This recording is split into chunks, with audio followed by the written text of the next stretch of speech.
Kia ora, good morning, and welcome to this webinar presented by the European Commission on Geographical Indications. And you know what? That's a bit of a mouthful. So pretty much from now on, we're going to say GI, Geographical Indications. I'm Vaughan Davis. I'm the founder of ad agency The Goat Farm here on beautiful Karangahape Road. I've got a bit of skin in the game when it comes to food and beverage exporting. One of our clients is a wine manufacturer. So we understand the value of where things come from and what it means to consumers. And recently, I've written in the time of COVID, a wee book for small business owners called COVID Schmovid. And as many food producers are small businesses, I've been thinking a lot about how food producers can make it on the local and global stage. And of course, if you could see below my neckline, you'd see that I'm a very, very enthusiastic consumer of food. So I'm as confused as the next person when I visit the supermarket. Why is my French bread not really French? Swiss cheese, it turns out, I Googled this last night, was invented in America. Hawaiian pizza, as we all know, was invented in hell, not the hell with a capital H. I can buy English Turkish delight. Arborio rice, not from Arborio, but from Australia. Buffalo sauce from not upstate New York, but downtown Kumu. That's very nice sauce. Jersey Benny potatoes, not from New Jersey or Old Jersey, but from Oamaru.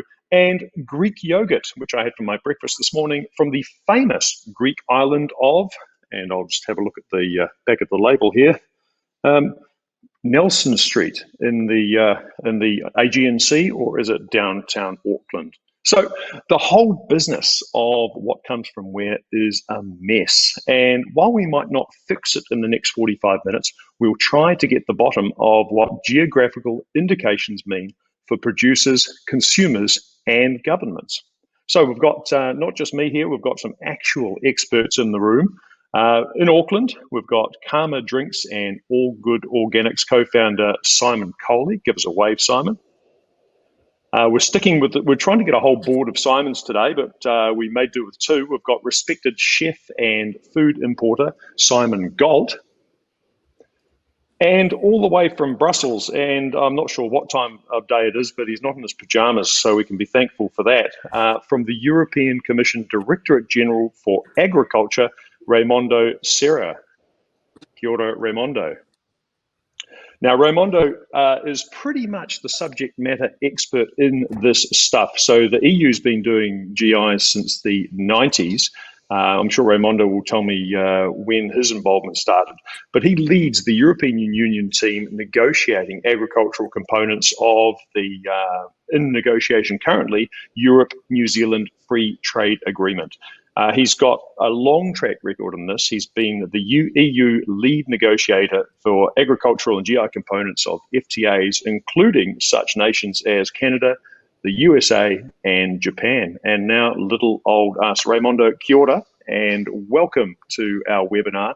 I wonder if you could kick us off by giving us a 101, an overview on geographical indications. And welcome.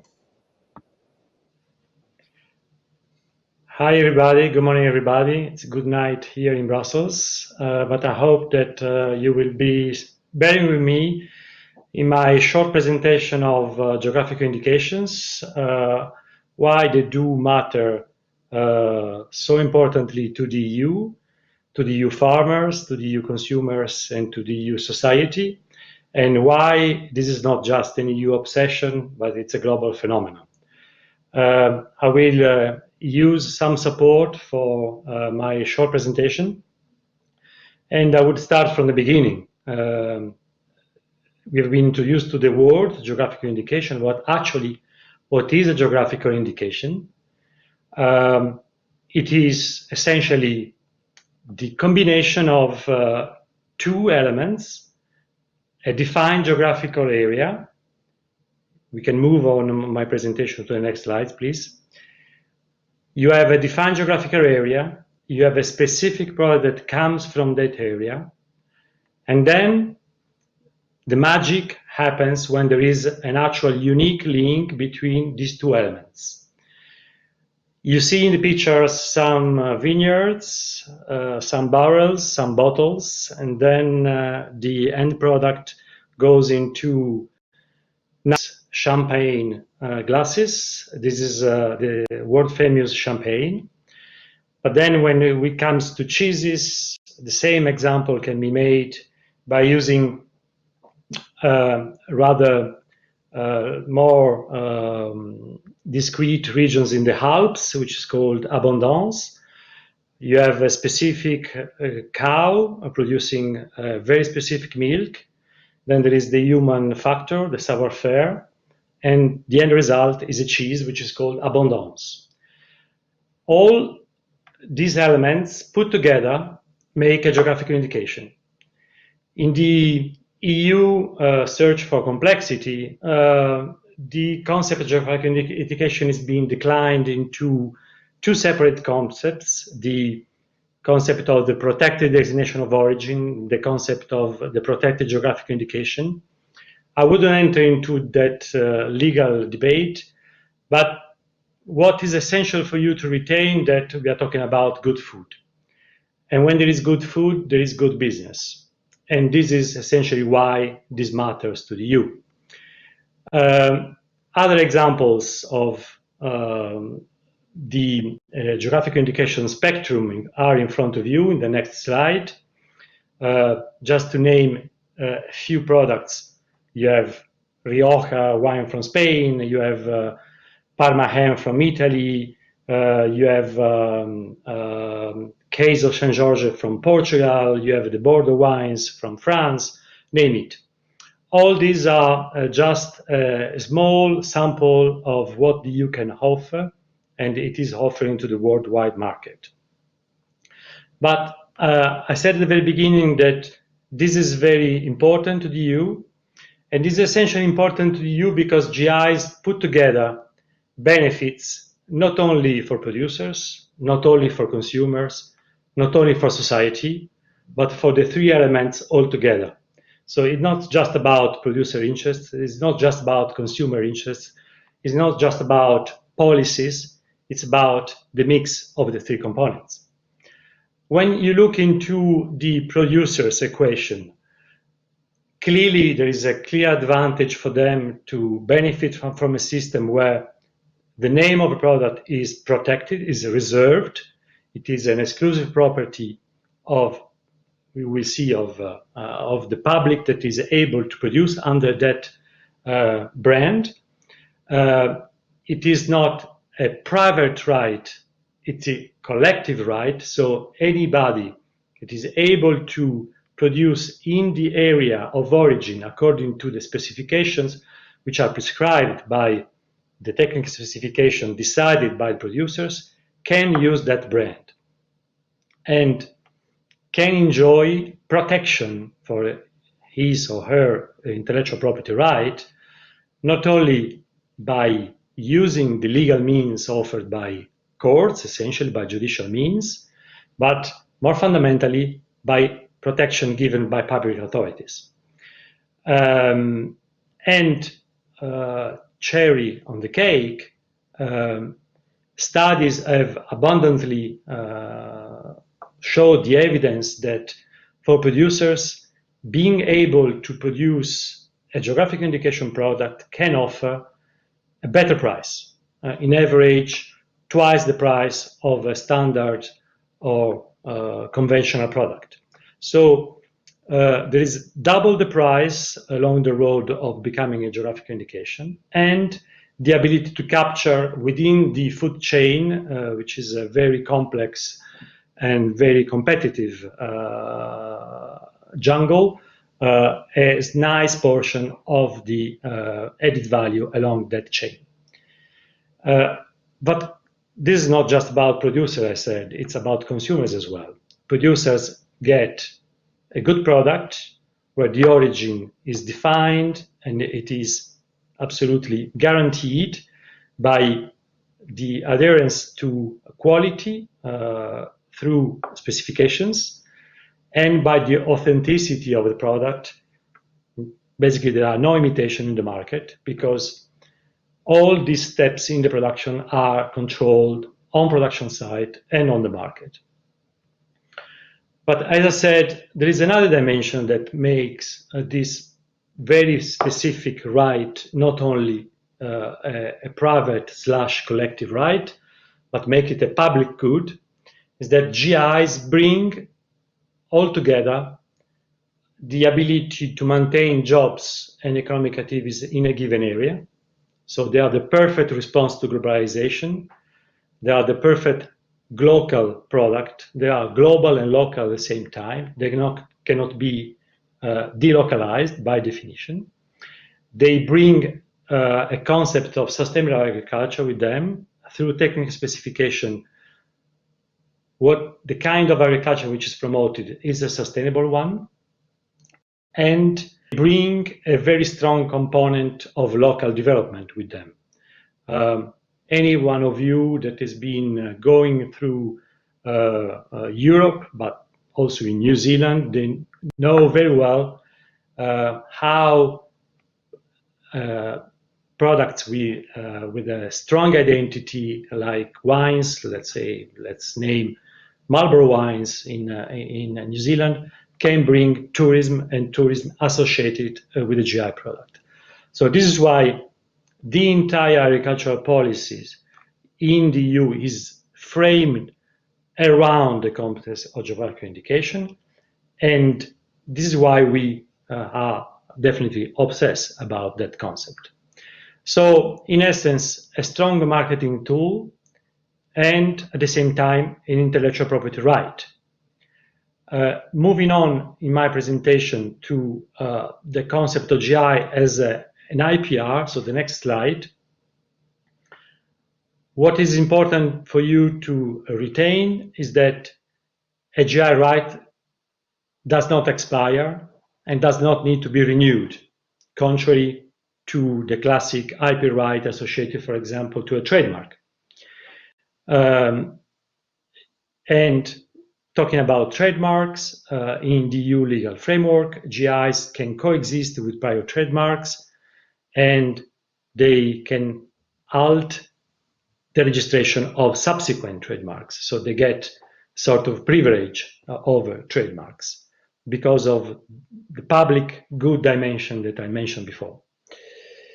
If we look now into a bit of numbers, not to scare you, the US today, after more or less 30 years of experience at EU level, more than 3,000 GIs registered and protected. The golden share is definitely goes to wines and spirits that have been the first two categories of products being protected at member states level, then at EU level through a GI system. You have other categories making very important numbers, and cheeses and fruit and vegetables are part of them.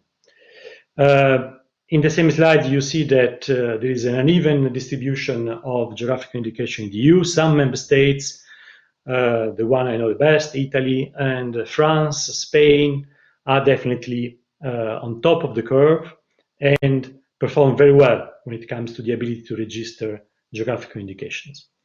But we can easily say that this is a European feature that is spreading from the original cradle of the southern Mediterranean region to the entire EU.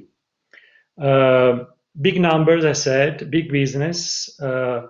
Just to give you a snapshot of the economic importance of GIs, the sales values of EU GIs is now more than 75 billion, and they account for 6% of the total EU food and drink sector in value, but the estimate of their export value is 14% of the EU food and drink industry exports plus food. So it's an important part of our food features.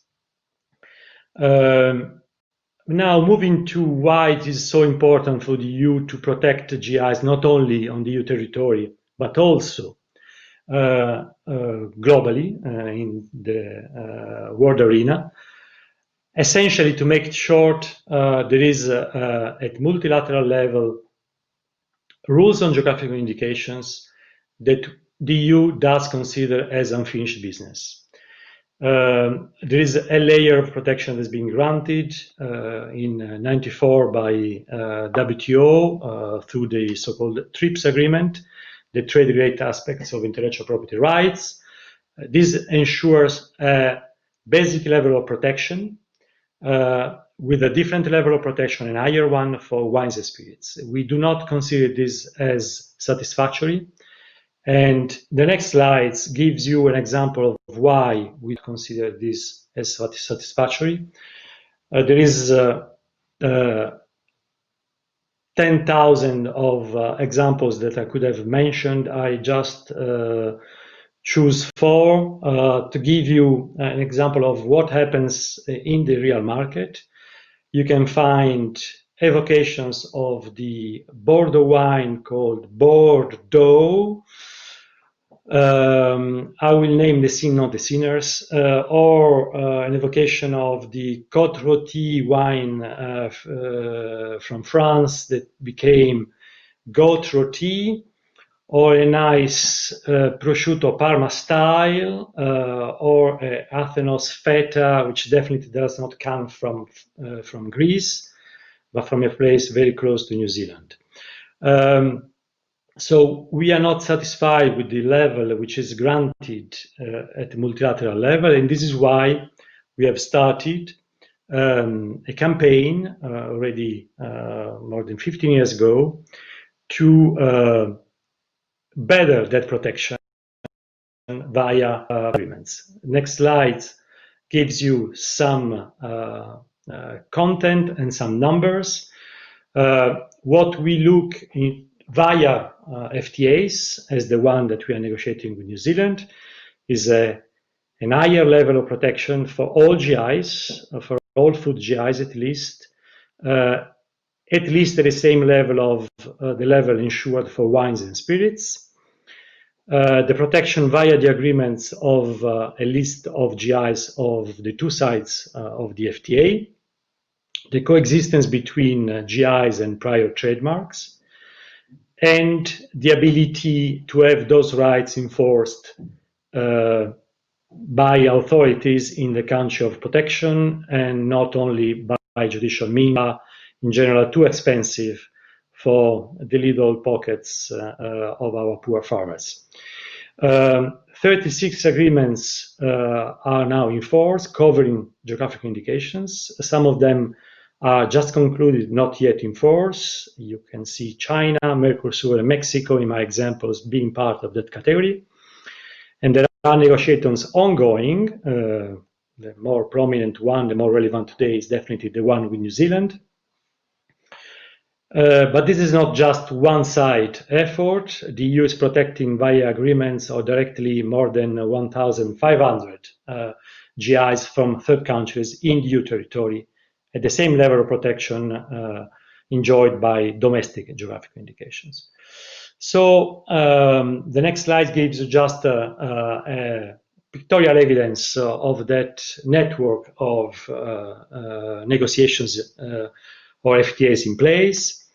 My concluding remarks are the following ones. GIs are definitely not only an EU concern, it's a global phenomenon. We count today more than 10,000 GIs registered all over the world.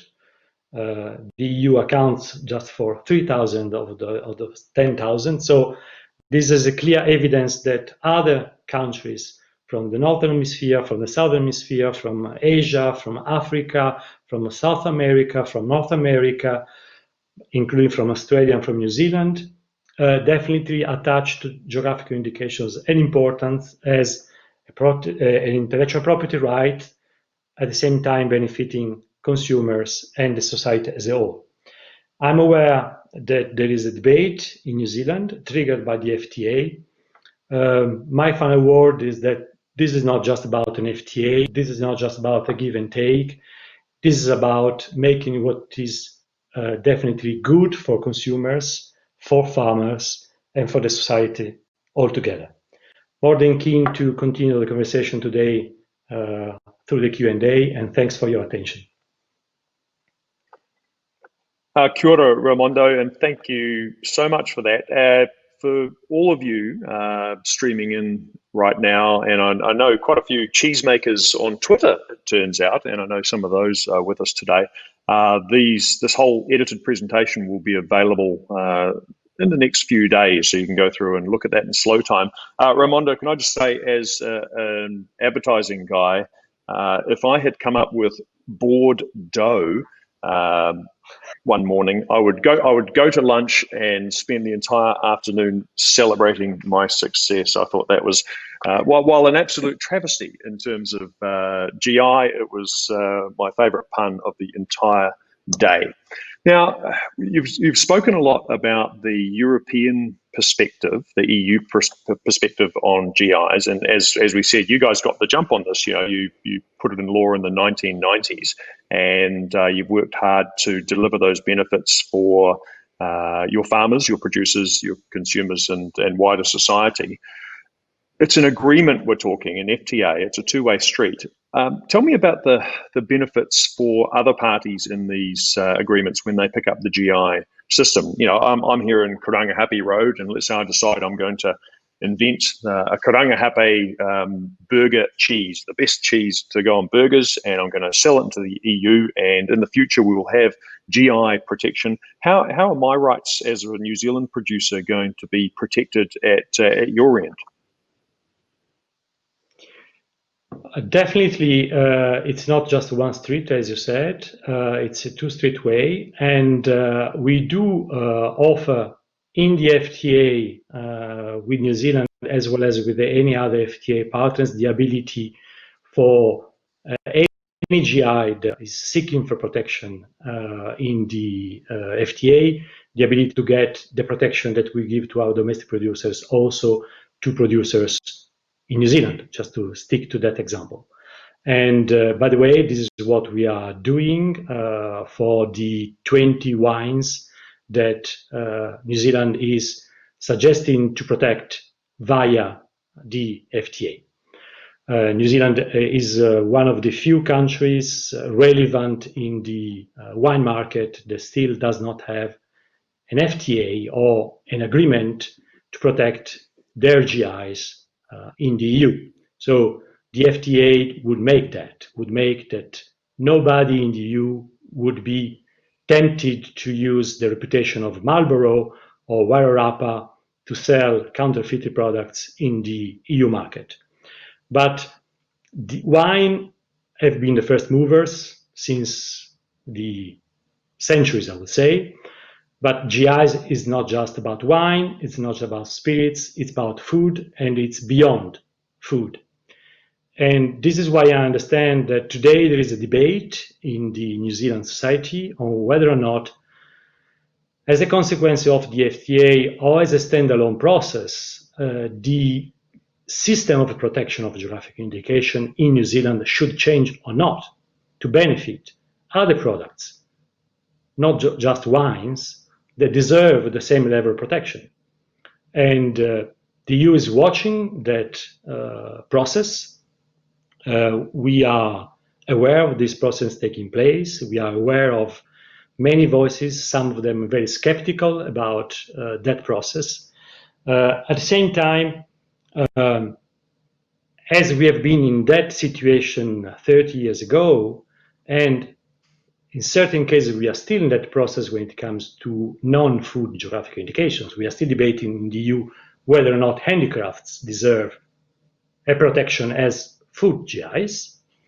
The best counsel that I can give is that whatever system you come up at the end of your process of discussion, that system should deliver on some key points. The key points are the ones that I've mentioned before. It should be a system fair to producers, should be a system fair to consumers, and should be a system able to deliver public goods. These are, for me, the three elements that any system of geographical indication should contain to be using the concept to the best abilities of that concept. Okay, thank you, Raimondo. You've given me the confidence and courage to start development on my Karangahape cheese, safe in the knowledge that it will be protected and promoted in the EU. So we're going back to the entire panel at the end of our stream, so there'll be plenty of opportunity to ask further questions, and you will have had instructions on how to do that, and I already see some popping up. We're going to move now to the first of today's Simons, Simon Coley, the co-founder of Karma Drinks and All Good Organics from just down the road in Auckland from me. Simon creates consumer goods that do good. With a track record in ethical product marketing, he builds brands that not only benefit consumers, but the entire supply chain. I think I've eaten your bananas, I've drunk your fizzy drink, and I'm very looking forward to hearing your story. Simon. Thanks, Vaughan. Welcome, everyone. And it's been a really great few weeks for me thinking about this. The challenge we've had in all our products is to be able to connect consumers, the people we're trying to engage with producers. And we don't have specific geographic indicators to do that. But as a proxy, we've had to create story to make the connection between the things we make and the values we uphold, because the two products we produce are, intentionally more expensive because of the values they represent. Have the slides there, Vaughan? I can't quite see them. There we go. Sorry. So just to keep me on track, I've made a few notes against these. I'm recently returned from the UK to New Zealand. I'm very excited about being back here because I think that we are in a unique position to evoke a taste of products that we make that's attractive to the rest of the world. And although I'm no expert in products that are made exclusively here, the things that we've been, known to make, produce, source, and sell come from Ecuador, Sri Lanka, Sierra Leone, places that are far away. But they've given us an opportunity, just through sheer pragmatism, to have to connect people to the land these ingredients are grown, like the lemons we get for our lemonade from Sicily, especially the cola we get for our cola from Sierra Leone, from the rainforest, the Gola rainforest. And the way we do that is to tell the story of provenance. And unless the places and the people we get our ingredients from are authentic, we don't really have a story to tell. The mantra that I've always banged on about to help make that connection with consumers is pretty simple. I learnt this at a trade show in the UK when we were first promoting our cola. We had a stand in the corner of the London Coffee Festival, and at that stand we had our drinks. We had some ingredients that looked like the ones along the bottom of this slide, and we had some pictures of myself, my co-founder Matthew Morrison, and the chair of our foundation, the Karma Foundation, in Sierra Leone, with the people that we get our cola from. We make a cola that is made out of these authentic ingredients. People, after having had 5 or 6 cups of coffee at the London Coffee Festival, would come around to our stand and see the bottle. And they kind of, the first thing that would grab their attention was the look of the thing, what was on the outside. And it was attractive enough for them to lean in and find out a bit more. We'd give them a taste of it, and the best reaction we could get is, oh, it tastes like cola. Cola is a very difficult flavor to emulate, and we all have something sort of tattooed on our taste buds about that flavor. And you've got to evoke that. You've got to play with these constraints that people already know. But when you have that, then you have an engagement with someone. And what would happen is they'd look at it and they'd read the back of the bottle, or they'd look at the pictures of where the cola that we got had come from, and they'd ask, what's that about? And then they'd make the connection between provenance, product, the people who'd grown it, and the flavor. And that would be the aha moment. Because once you've made that connection, once you own that bit of information, you have some loyalty and you have a story that that person can tell their friends. And that's basically how we've built our brands, by making sure that people connect with us through all their senses and get to a place where they really understand why it's better and different from others in the same category. I made an amendment to this. If you move on to the next slide, Chad. This is my favourite store. I'm a resolute Remainer, so I've included a picture of a shop in London. It's the Neal's Yard Dairy. You'll notice all of these cheeses come from places that are really evocative. If you look close, there's Cornish Yarg, Wellesley Kirkham, Lancashire, Wensleydale, Duckett's Caerphilly. They all have names that evoke flavour and really entice you to want to try them. Now, I'm a sucker for this stuff, not only because I love this shop specifically, but the idea that these tiny producers have a very, very strong place in the minds of their consumers and loyalty because of it. And that what we've tried to play with is people in these sorts of shops becoming advocates for what we do. So I sort of thought it was best for me to replace look good with smell good too, because that's something that really does help people be attracted to the thing that you're trying to sell them and the story you're trying to tell them. And that's what we're doing, really, is selling our story. The reason why, on the next slide, is because we've got to substantiate an extra dollar. When we started selling bananas in New Zealand that were fair trade and organic, no one knew why there would be a difference. A banana's a banana. It comes from a place that's not that important. But there's a big story behind the provenance of bananas that's not always been as cherry. And we wanted to make sure people had an ethical choice. And to do that, we had to tell them why it was worth paying this extra dollar. The next slide is a guy called Wilson Sanchez, and he's the reason why we're doing it. He has a farm that's very biodiverse, that's trying to regenerate land in the Amazon rainforest and the Andean foothills. He has devoted his life to transforming agriculture in the area. And because of his commitment, we had something we could show consumers in New Zealand to make them understand why it was worth paying that extra dollar and that they got a better product for it. Wilson came out with us for a while to visit stores here, and it really transformed the way a lot of produce buyers, managers in supermarkets thought about our product, because they'd met the person who was responsible for getting it on the back of a donkey down a hillside to a truck that took it to the depot where it was consolidated and then sent over here.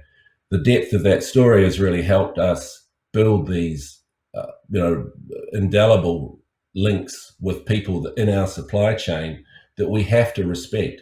Because if we don't think about the same way about everyone in that supply chain, we really don't have the kind of values that we're trying to uphold. On the next slide, you'll see that one of the things we try and do is make sure that people who consume our product almost have the transparency of seeing all the way back to the soil it comes from. And that's what makes it distinctive and what gives us a chance of competing with, some of the biggest brands of consumer goods in the world. The trouble is we only have 0.3 seconds. That's the amount of attention you get in a supermarket. So we've got to be pretty clever at using that time well. And on the next picture, you'll see how we try and pack information into our package. We're here happy to talk about the values that we uphold in order to draw people closer to people like Wilson. We've done the same with another product that was, naively we thought we could take on possibly the most well-known brand in the world. On the next slide, Chad, and we've had to justify being 4 times more expensive per mil, in much the same way as we learnt with our bananas. And I think this is relevant to local producers everywhere, that you can find a deep niche. In our banana business, we now have gone from being a choice that wasn't available in New Zealand to 7% of the market. And with Kamakola, we've grown pretty steadily over the last decade. We're nowhere near the size of one of these massive soda companies, but we do have a strong and loyal following in other parts of the world that understand why we do this, and those reasons appeal to their sense of values too. Chad, just move on to the next one. The reason we did this is because we discovered that the name ingredient in possibly the most popular word in the English language wasn't in the product that had that label on it. And that because of our experience with fair trade, we thought we could try and find, and this is like a geographical indicator, a way of getting a fair trade ingredient into our product that we had confidence around authenticity. We couldn't, so we had to set up our own foundation. And we now support about 3,000 people in 8 villages in the Gola rainforest in Sierra Leone from selling these kola nuts, which look like this. If you flick to the next slide, Chad, you'll see the supply chain for this involves us being at the heart of a foundation that enables the people in these villages to have a secure food supply for themselves through the trade that we do with them. And we put money back from each drink we sell into this to be responsible for the entire supply chain and to enable them to focus on giving us great quality product. Again, because we didn't have that superstructure of a third party auditor of our processes, we had to create our own, and it's taught us a lot about working with these sorts of producers. I think this learning is really interesting because it's given us so much news to tell people that isn't us buying marketing.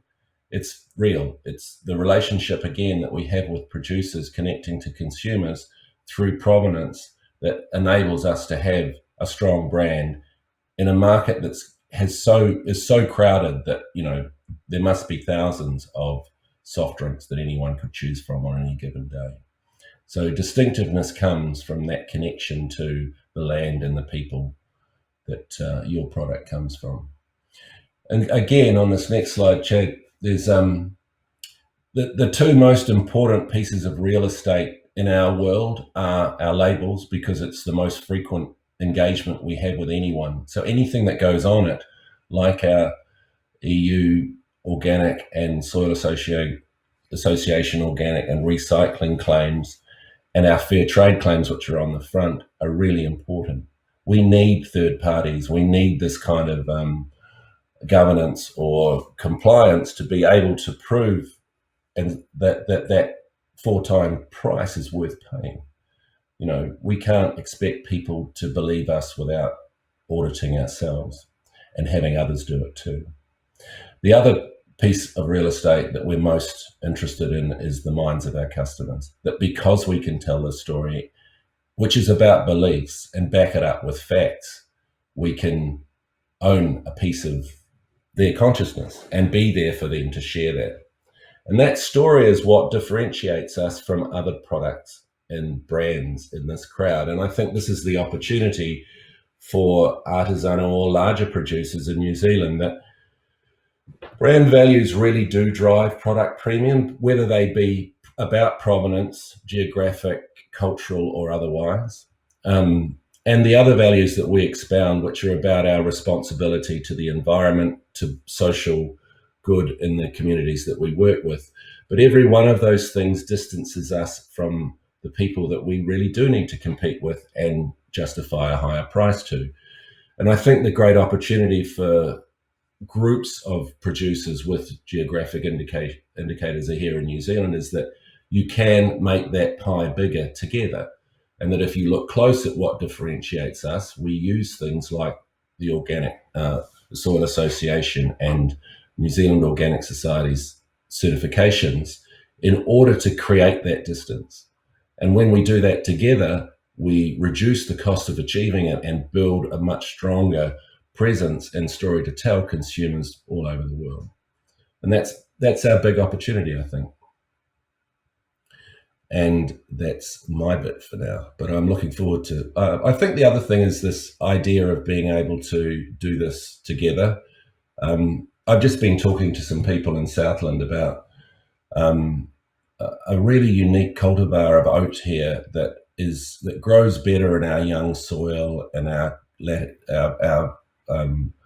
climate and sunlight hours than in other parts of the world, and is arguably a better product for us to produce a better ingredient for us to produce other products with. It's one of those opportunities that makes being a wee way from the markets that we can potentially sell into more attractive to consumers in those markets. So I look forward to us being able to do more of that kind of work because of the opportunity that the sort of relationships that the FTA with Europe and having these protections will give us. These are some of the farmers of Kola Nut in Sierra Leone saying hi. Hey, thanks. Thank you, Simon. And for those watching in, if you picked up Simon's references to Chad, Chad's the invisible tech god sitting somewhere in Australia making all this stuff happen. So it's not code. I was very impressed with your price differential you're getting on those products, and working in advertising, that's what brand is. The difference between commodity and brand, and brand is expressed in price. And Raimondo's 2.23, forget about it, right? You've got the opportunity to blow that out of the water if you tell your story really well. I'll always remember Malcolm Rands from EcoStore surprised me back in the day when he asked me to guess what the price premium people would pay for a planet-friendly product 10 years ago was, and I had a guess, and he said it's pretty much zero. All it drove back then was customer preference. But clearly, if you tell your story well and link it back to the producer, you've got the opportunity to do a lot better than that. I've got a question that has come in from our friends at Whitestone Cheese for you, Simon. Franco from Whitestone. He says, "Hi Simon, how would it affect your business if Sierra Leone puts a GI on cola?" The fact that supports us is that not a lot of people use authentic ingredients in soft drinks. And at the scale that we're competing against, it's unlikely.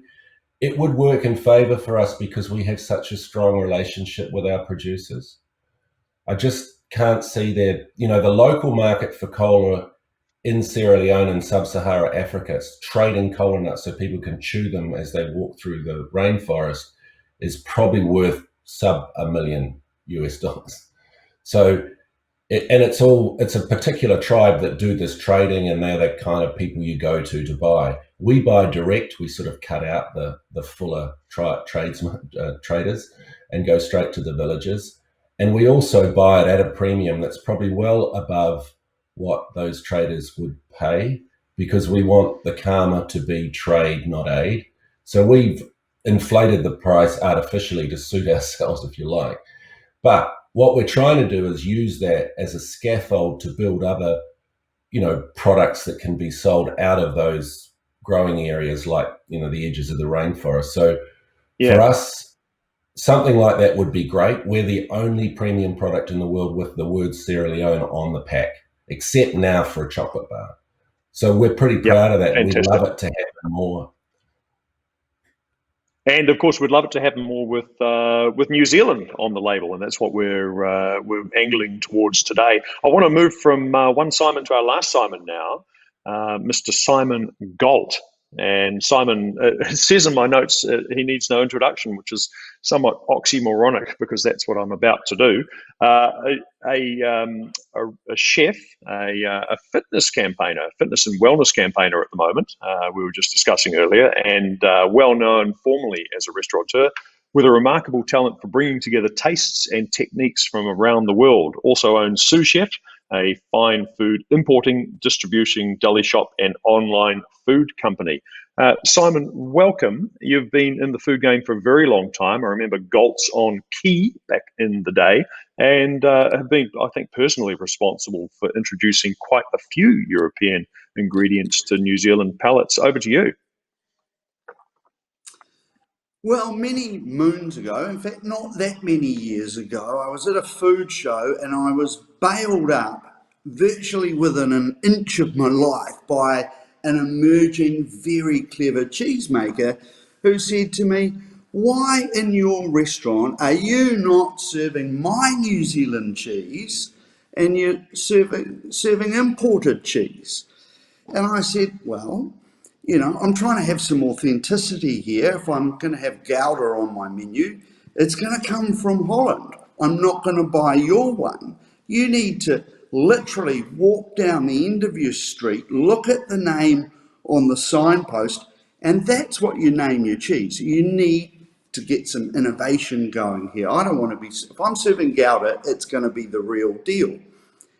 Well, she did exactly that. And I ended up buying her cheese. In fact, we ended up selling it to other restaurants as well with my import company, which also does New Zealand products. So to me, suddenly authenticity came about.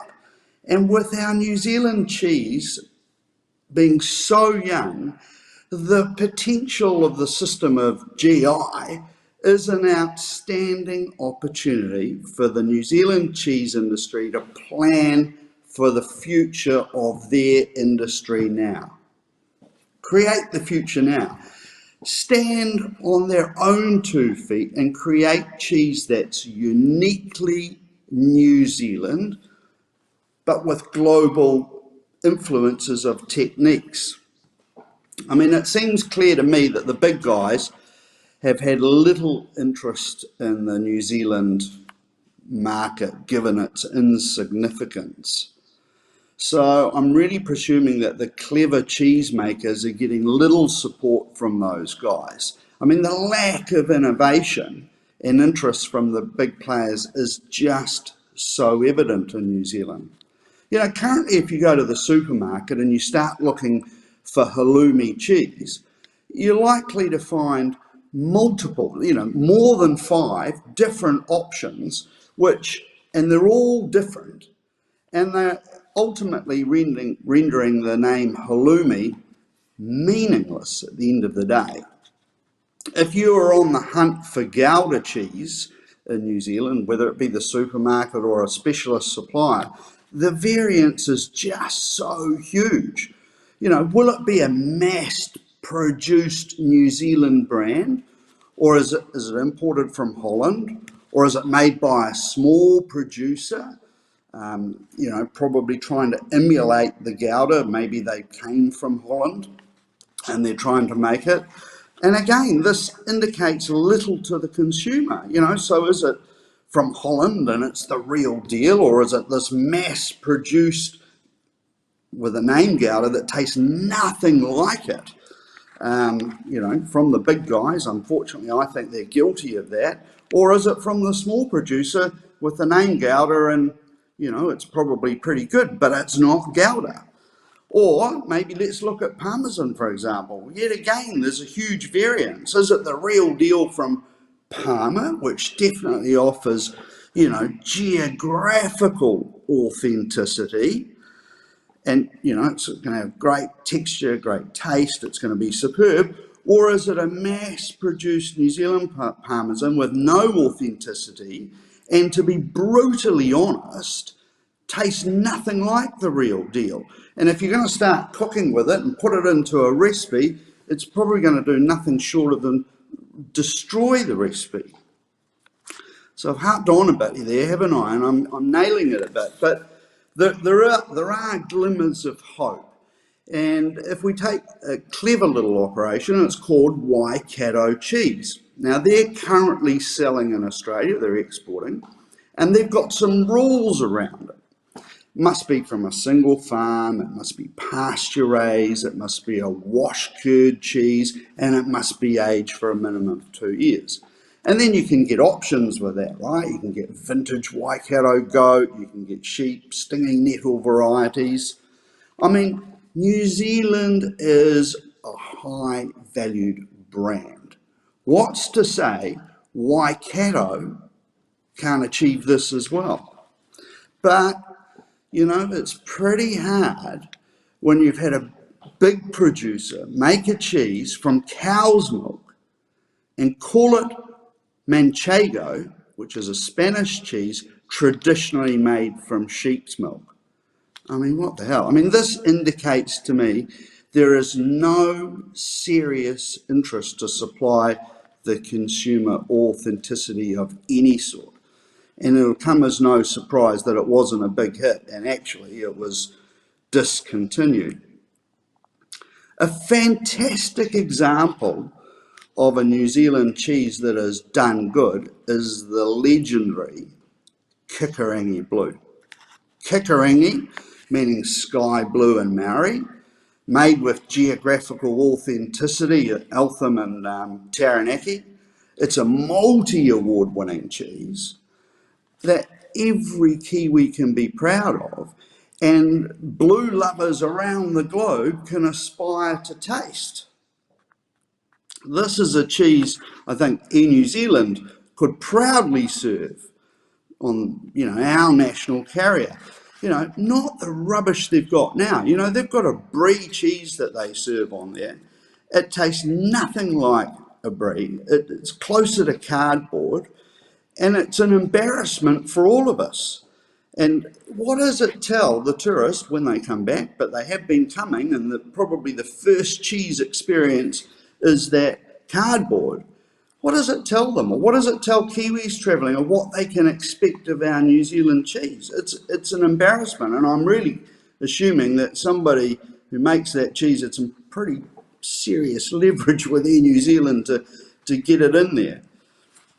But on the other hand, we've got some small producers producing, world-class cheese. I mean, look at there's a new cheese coming out, Lindisfarne Blue, which I'm told is just outstanding. Or, the OMG Triple Cream from Over the Moon. I mean, these guys are serious players, serious about what they're doing. They're not trying to copy anybody. They're using techniques that are enhancing their milk, their pasture, our climate, that's all going on with them. I mean, these guys are potentially our greatest calling card.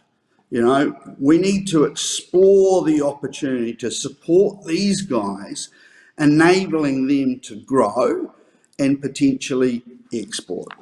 Currently, the only benefits for exporting exist for the big players who are probably specialising in just selling milk powder. So I think it's really time for the Cheese Association to step up and set parameters for cheese producers to work towards and surpass. I mean, we need to ensure we have farm ID and regional identity for those that are buying milk in to make their cheese. The association needs to help these guys meet the overseas market restrictions and guidelines.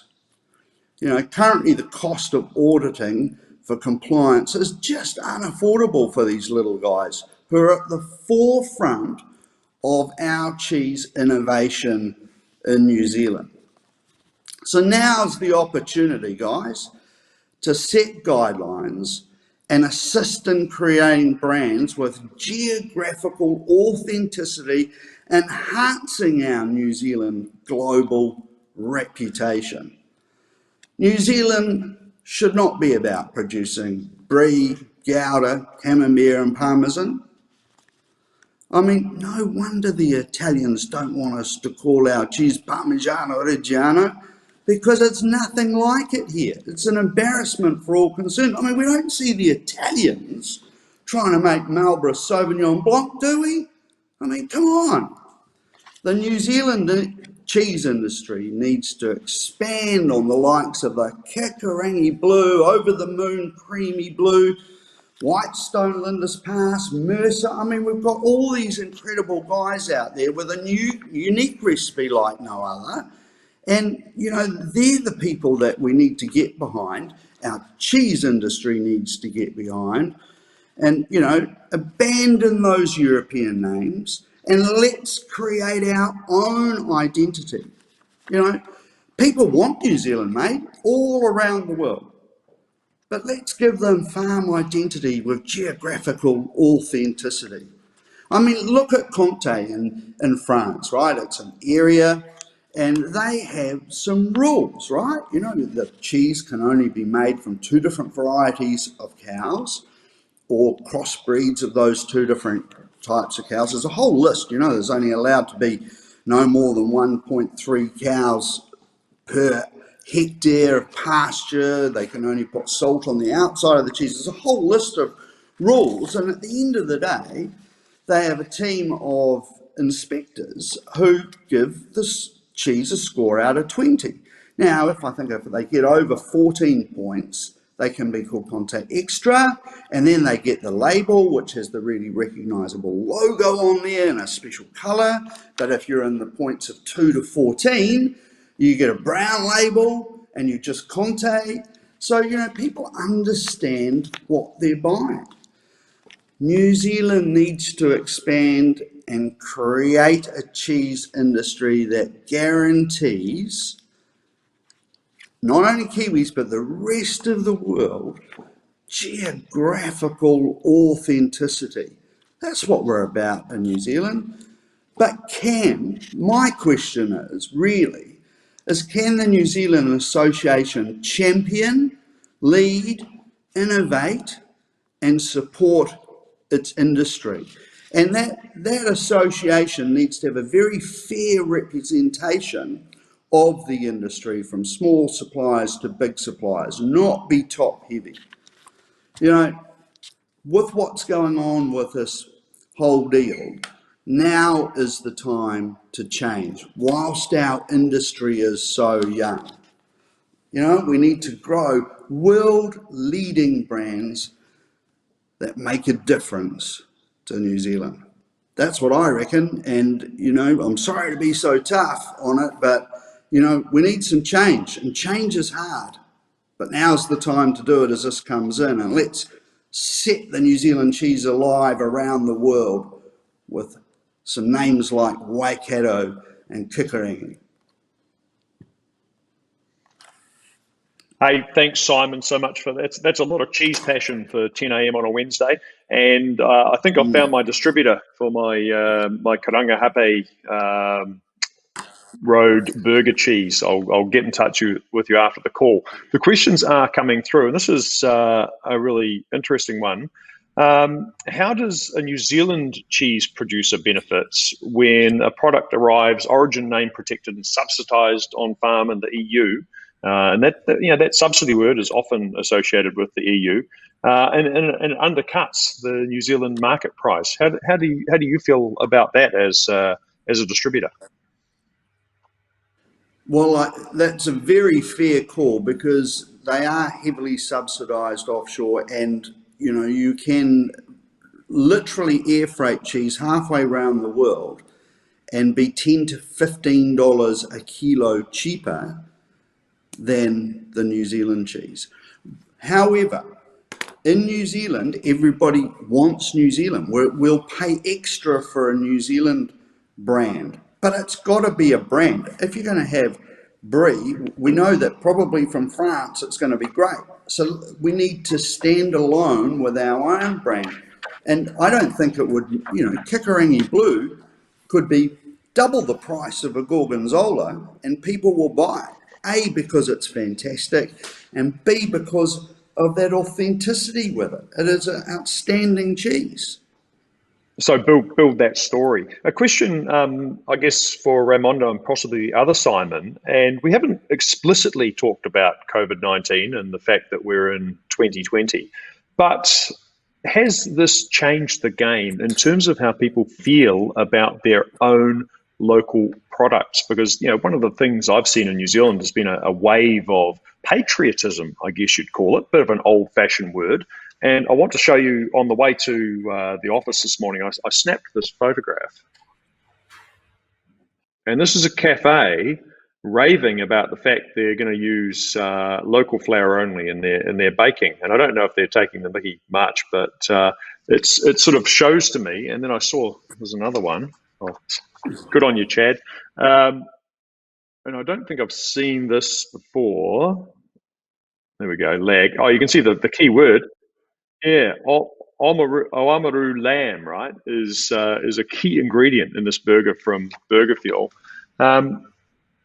the rise of the patriotic consumer, and how's that going to work against imported brands and for local brands? So, Raimondo, you've got a worldview on this. What's your take on that?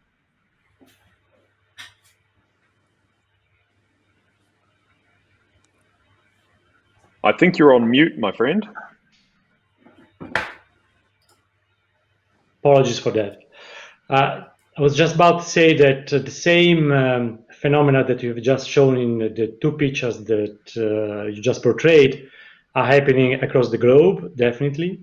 This is just natural. At the same time, I'm not really sure that this is the right angle to qualify the GI debate as being relevant or irrelevant. GIs, as we just said, and the previous speakers have been perfect ambassadors of the concept, much more than my official words, are about telling a story, are about selling a story, and they are about selling a true story. This is all what a GI is about. It's about authenticity. So, and we can't mix up the GI debate with the debate on subsidies, the debate on invading, on cut-offing the prices in export markets, because this is a different debate. There is nothing less commoditized than a geographical indication. By definition, a geographical indication is not a commodity. It's the contrary of a commodity. It's something that can be produced only in a certain region and only by abiding to certain rules. Commodity is something that can be produced across the globe, the same quality or the same standard, and does not make a difference whether it comes from the US or it comes from New Zealand or it comes from Europe. So really, commodity is the contrary of a geographical indication, and geographical indication, by large, including the EU, they are consumed locally. More than 90% of EU GIs do not make the border of the region, not only of their member state, and not only of the EU as an economic entity. So they are definitely products that can bring the consumer closer to the point of production. Some of them are so brilliant, so able to bring success that come up to being also big success stories in exports.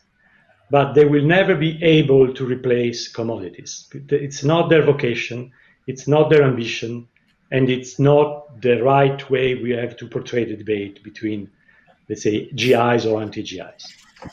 For sure. So Simon Colley, you've not, one of the things you haven't yet sold in your business is New Zealandness, but you mentioned the oats. So tell me how you might present the benefits or the story of New Zealand oats to a New Zealand consumer, because it's not a story we've really been told before. So I definitely agree with Raimondo there in that what we're talking about is craft as opposed to commodity. That GI and all the other ways we look at substantiating these claims we make and the stories we tell are shorthand for quality. So, you go, cheese is a big category. 80% of it will be, can you hear me? Sorry. Oh, sorry. Will be 80% of it will be protein that you can eat to stay alive.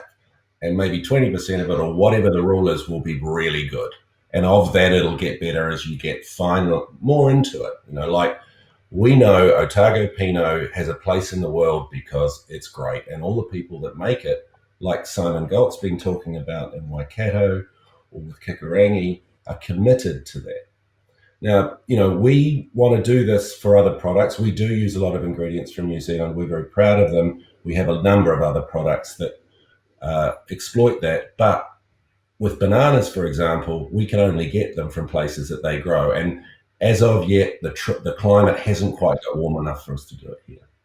So what we want to be able to do is exploit geographic opportunities. Now, the one that I've come across recently with my co-founders is that there's a particular cultivar of oat in New Zealand called L5, and at the moment in the oat milk world, all the expertise is in Sweden.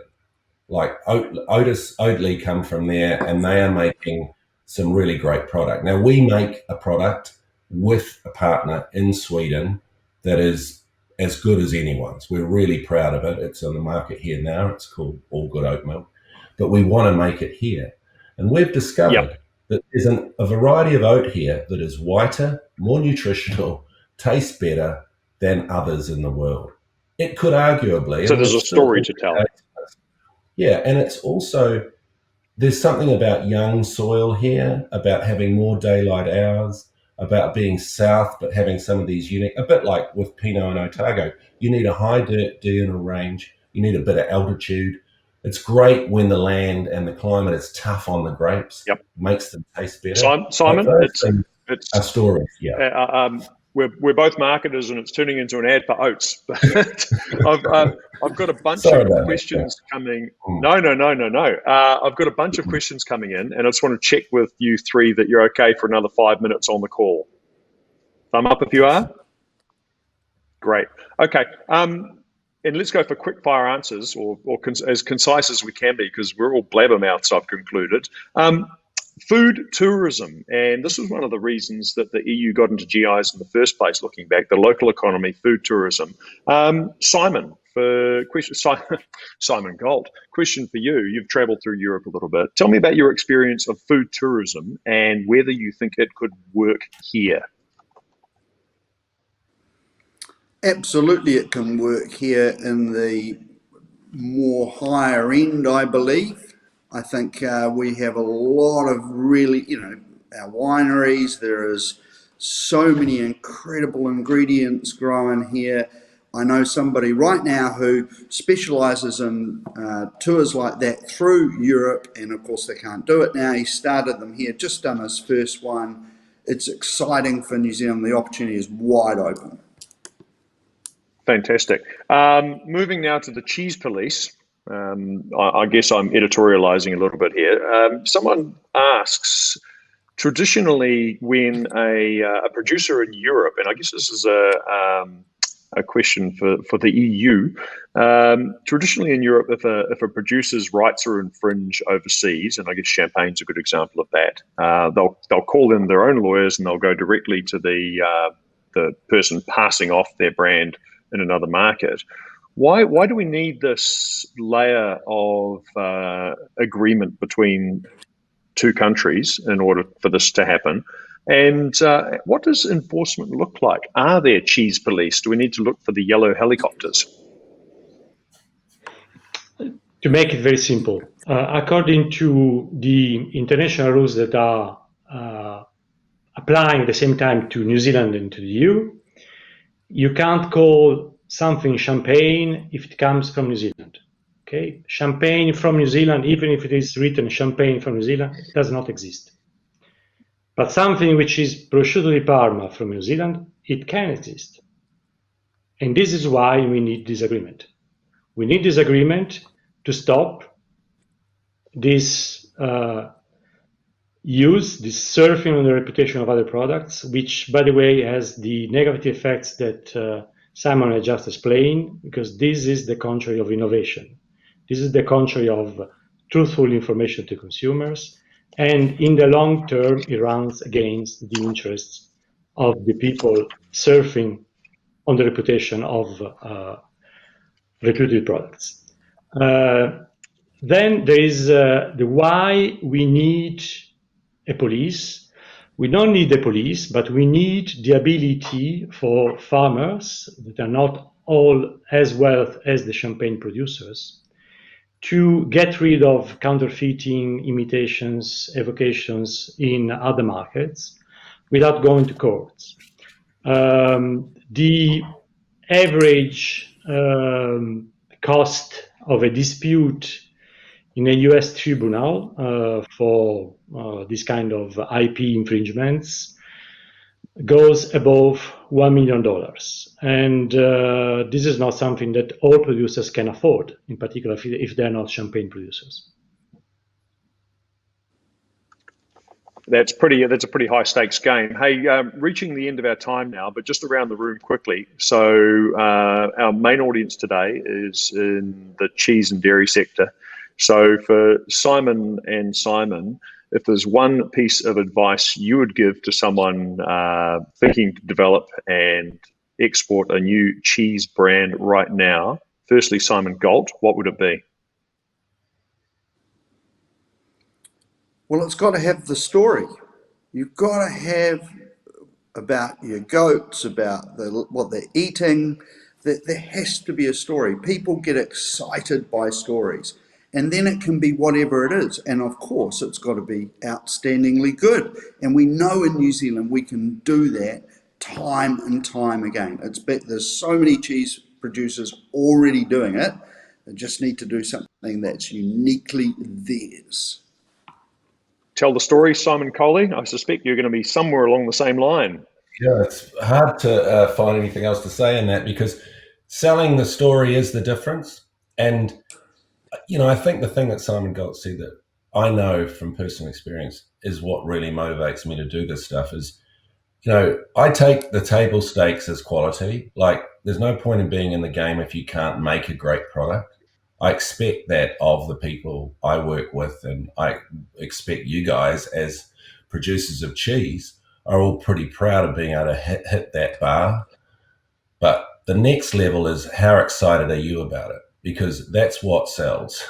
You've got to get to the world either by the benefit of technology like we are at the moment, or in person. And for the next 18 months, it's going to be like this. So you really need to be able to convince people that it tastes amazing without being able to hand it to them. That's storytelling. You've got to be evocative of the things that people are going to be as excited about as you are. And if you nail that, you're made. Raimondo, I know you're going to want to go to bed soon, but thanks for hanging in there. And I'd like to hand to you now for closing comments from the EU.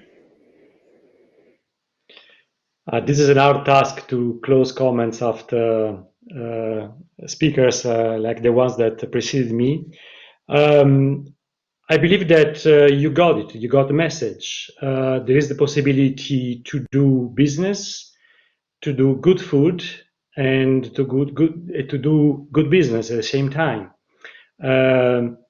Bring together a region, values, producers, a mix of policy, so the government has a role to play, and I believe that your government has the ability to do it, and then you can make together a nice story.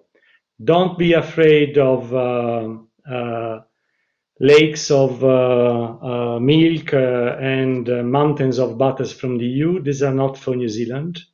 And make your own decisions, not because there is an FTA with the EU, but because this is in your advantage. This has been the story of the EU, and I believe that New Zealand as a brand can sell much more without surfing a reputation of EU products, but building innovation and good products to consumers worldwide, not just to New Zealanders. Raimondo, Sarah from the EU, thank you so much for joining us this morning. And of course, Simon Galt, Simon Coley, and everyone at home out there in your cheese factories and your cheese cellars. Get out there and make some awesome cheese. Make sure that it contains not just milk and culture, but also your passion. Make sure that story gets out, and ideally with a bit of a New Zealand spin. I'm Vaughan Davis, and I'm privileged to have been your host this morning. The entire chat today will be edited and available in the next few days, and we look forward to carrying on this conversation with other sectors over the next few months. Kia ora, and thank you so much.